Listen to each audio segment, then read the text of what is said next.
నిన్ను ఎంతగా ప్రేమించి ఈ చక్కని మాటలు వ్రాయించి ఈ ప్రేమ లేఖ లాంటి 66 పుస్తకాలు నీ చేతిలో పెడితే ఈ ప్రేమ లేఖ ఎప్పుడైనా చదివావా దేవుడిది? నీకు రాసిన ఈ ప్రేమ లేఖ 66 పుస్తకాల్లో దేవుడు నిన్నేం కోరుకున్నాడో, ఏమి చెయ్యమన్నాడో, ఎంత కాలం బ్రతుకుతావో ఎప్పుడైనా మీరు చదివారా?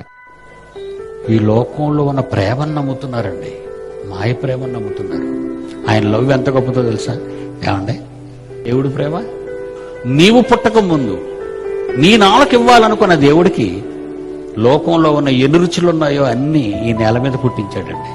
నీకు కళ్ళివ్వక ముందు ఎన్ని రంగులు కావాలో నువ్వు పుట్టక ముందు భూమి మీదకి మానవుడు రాకముందే అన్ని రంగులు కలిగించాడండి, పుట్టించాడండి.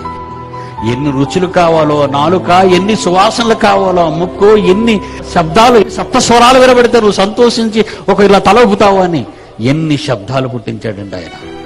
ఈ సృష్టిని అనుభవించటానికి రంగుల కోసం కళ్ళు, రుచుల కోసం నాలుక, స్వరాల కోసం చెవులు, వాసనల కోసం ముక్కు, శరీరంలో ఉన్న ప్రతి అవయవానికి అవసరమైనవన్నీ తన పిల్లలకు భవిష్యత్తులో మరణించినంత వరకు ఏం కావాలో నువ్వు పుట్టక ముందే పెట్టాడే.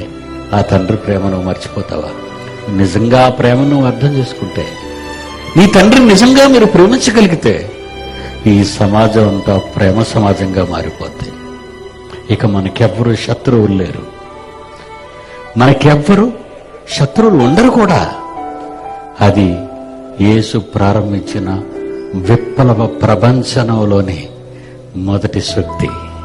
దేవుడు లోకమును ఎంతో ప్రేమించెను అంటే మనలాగా తిండిని, దప్పికను, బట్టల్ని కాదు, మనల్ని.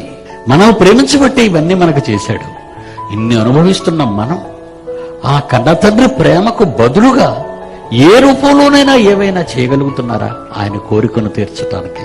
ఇలాంటి మహనీయుని ప్రేమ సందేశాలే ప్రపంచంలో యేసుక్రీస్తుని శకపురుషుడిగా నిలబెట్టాయి. ఆ మహనీయుడు తండ్రి కోరిక నెరవేర్చటానికి ఆ కుమారుడైన క్రీస్తు ఈ లోకానికి మన మధ్య తన ప్రాణం ఇచ్చాడు. It's a real love.